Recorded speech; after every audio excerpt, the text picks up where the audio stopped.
बात करेंगे हिस्ट्री के चैप्टर 1 के चैप्टर 1 में ही फर्स्ट टॉपिक है। अभी तक हमने केवल इंट्रोडक्शन ही पढ़ा था, जिसमें हमारा आगे का फ्लैशबैक दिखा दिया था और एक इवेंट था उसके बारे में बात हुई थी।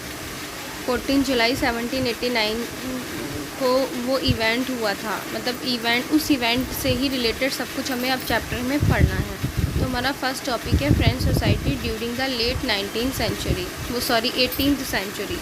अब देखिए यहाँ पे 18th सेंचुरी की बात करते हैं तो ये 18th सेंचुरी किसे कहते हैं। 18th सेंचुरी का मतलब है कि नेक्स्ट मतलब आने वाली सेंचुरी, या हम कह सकते हैं 1789 की बात कर सकते हैं, या फिर जो 1700 से ही चल रही हो और आने वाली हो नेक्स्ट हमारी 18th सेंचुरी, तो उसे कह सकते हैं हम लेट 18th सेंचुरी। या लेट की बात लग रही है ना, तो यहाँ हो सकता है कि 1795 की बात चल रही है, तो इसलिए यहाँ पे हम लेट 18th सेंचुरी की बात करते हैं।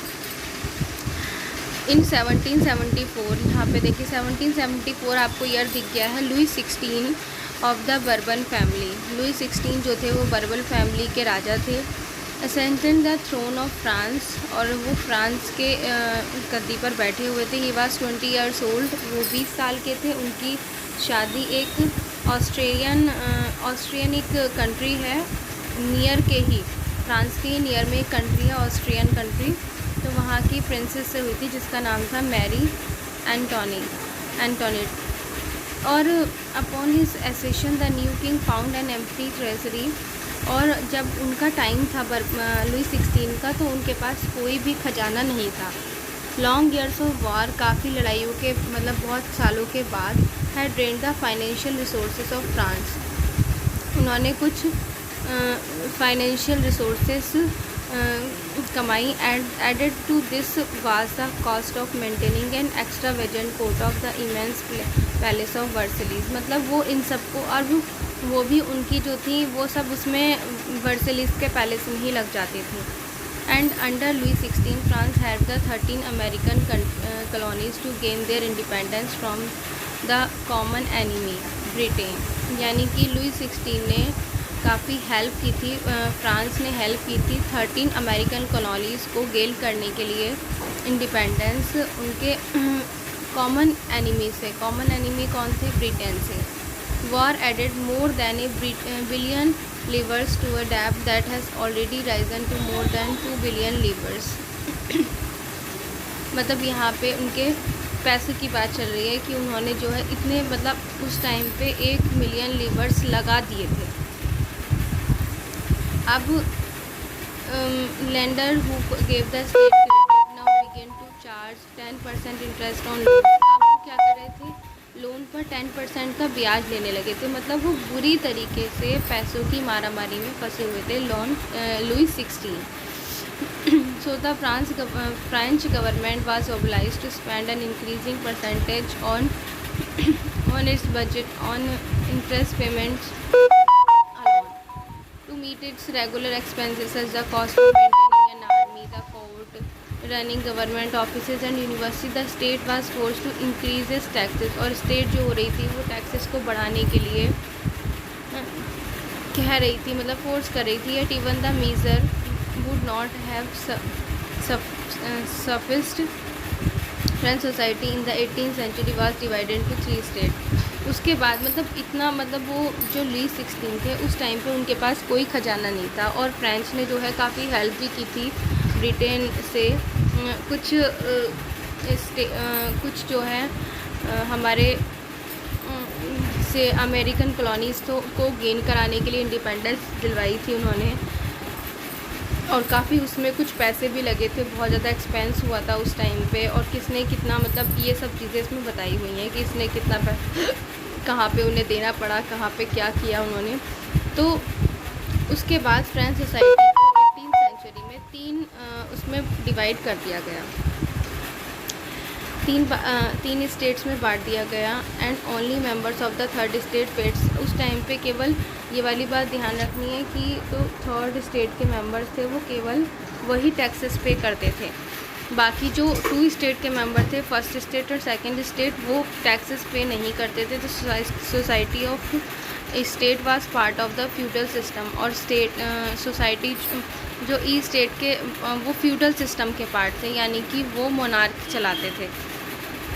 यानी कि कह सकते हैं कि वो टैक्सेस लेते थे, बहुत बड़ी बड़ी फैमिली से बिलोंग करते थे, और मतलब उनके पास काफ़ी अच्छी ज़मीन वगैरह काफ़ी ज़्यादा हुआ करती थी। तो वो था feudal system that dated back the Middle Ages. The term old regime is usually used to describe society and institution of France before. ये सब चीज़ें हैं 1789 से पहले की, ये सब 1789 से पहले की बातें। 1789 के बाद क्या हुआ वो अभी हमने नहीं पढ़ा, ये सब 1789 से पहले की बातें हैं। तो फिगर 2 जो है ये हमारी दिखा रही है कि फर्स्ट स्टेट को बोलते हैं क्लर्जी। इसमें क्लर्जी हुआ करते थे। क्लर्जी होते हैं जो हमारे पंडित होते हैं, मतलब पुजारी टाइप से, और काफ़ी जो चर्च में रहते हैं वो है क्लर्जी। और 2 स्टेट में नोबिलिटी आ जाते हैं। इसमें भी काफ़ी पैसे वाले लोग होते हैं और जिनके पास काफ़ी अच्छी ज़मीन होती है। लेकिन थर्ड स्टेट में केवल इसमें भी बिग बिजनेसमैन, लेकिन इनके पास बहुत ज़्यादा ज़मीन वगैरह नहीं होती। तो ये लोग क्या करते थे, थर्ड स्टेट वाले टैक्सेस पे किया करते थे। हर चीज़ का टैक्स दिया जाता था, और वो कौन पे करता था, थर्ड स्टेट वाले। उसके ये सब किसके बाद हुआ था,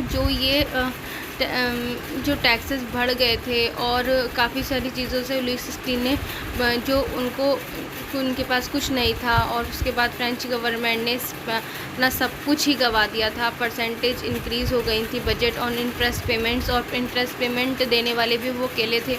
तो इस कारण से उन्होंने ये सब चीज़ें 3 स्टेट्स में बांट दी। तो यहाँ पे स्टेट जो है वो ये सब चीज़ें दिखाया हुआ है कि pheasant made up about 90% of the population. जो ये थर्ड स्टेट में थे इसमें 90% पॉपुलेशन थी। However only small number of them own the land. इसमें से बहुत ही कम हुआ करते थे जिनके पास खुद की ज़मीन होती थी, नहीं तो दूसरे लोग जो फर्स्ट स्टेट और सेकंड स्टेट वाले थे उनके ही ज़मीनों में काम किया करते थे, लेबर का काम किया करते थे, और उन्हें भी टैक्स पे करना पड़ता था।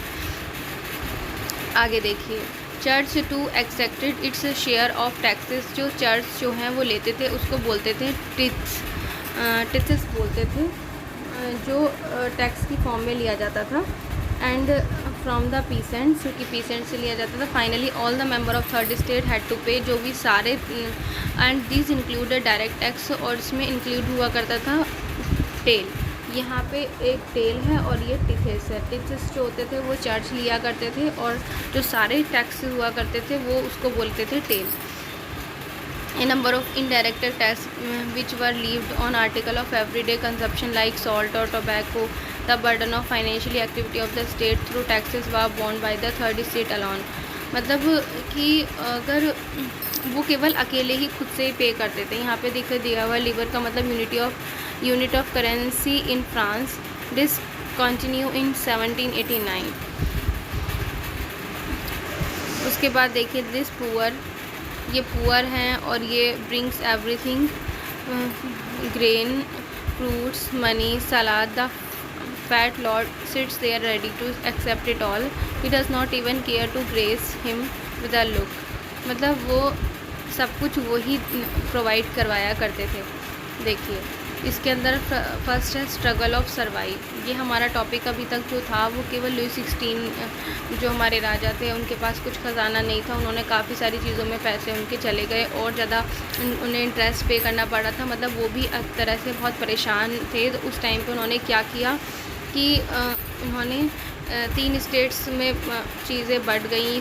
ये 3 स्टेट में लोगों को बांट दिया गया पॉपुलेशन, जिसमें से फर्स्ट स्टेट क्लर्जी हुआ करती थी, सेकंड स्टेट हमारी नोबिलिटी, और थर्ड स्टेट हमारी जिसमें सारे के सारे मर्चेंट्स और businessman, court official, lawyers, peasants, artisans सब लोग आते थे।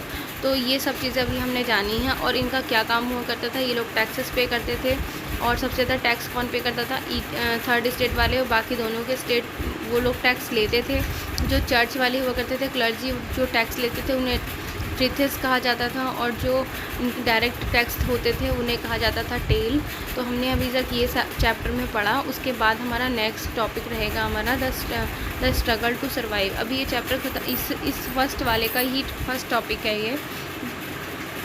कि जो पॉपुलेशन है फ्रांस की वो बढ़ती चली गई। कितनी बढ़ गई? वो 23 मिलियन से लेकर 28 मिलियन हो गई 1715 से लेकर 1789 तक, यानी कि अभी भी 1789 से पहले की बात चल रही है। दिस लेड टू रिपीट, और इसके कारण क्या हुआ कि वो लोगों को मतलब स्ट्रगल करना पड़ा अपनी लाइफ के लिए बहुत बड़ा, क्योंकि पॉपुलेशन इंक्रीज़ हो गई है और टैक्सेस भी बहुत बढ़ गए हैं। और दूसरी बात कि फूड ग्रेन्स की डिमांड भी बहुत ज़्यादा बढ़ती जा रही है। प्रोडक्शन ऑफ फूड ग्रेन्स इतना नहीं हो पा रहा है जितना कि लोगों की खाने की डिमांड बढ़ गई है। और गरीब लोग तो बेचारे, जब फूड की डिमांड बढ़ गई तो जो फूड होता था वो भी महंगा होता चला गया, और जो डेली वेजेस वर्कर थे वो तो बेचारे ख़रीद ही नहीं पाते थे, क्योंकि खाना इतना महंगा हो गया था। तो इस कारण से जब लोग इंक्रीज़ हो गए हैं और फूड ग्रेन उतना ही है, और फिर जो जितना है तो उसकी महंगाई बढ़ जाएगी, और वो जो डेली वेजेस वर्कर हैं या जो गरीब लोग हैं उसे वो ख़रीद नहीं पाएंगे।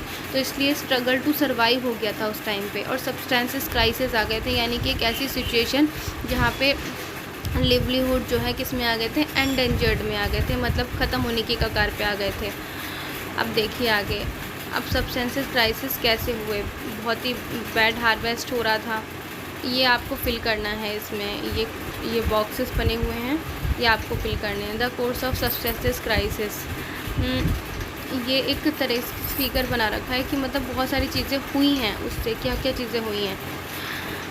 अब growing middle class envisages an end to privileges. अब ये वाला टॉपिक हम नेक्स्ट वीडियो में पढ़ेंगे, लेकिन अभी तक मैंने जो भी आपको पढ़ाया, अगर मेरी वीडियो आपको अच्छी लगी हो तो प्लीज़ मेरे चैनल को सब्सक्राइब करें, लाइक करें और शेयर करें। और थैंक यू फॉर वॉचिंग।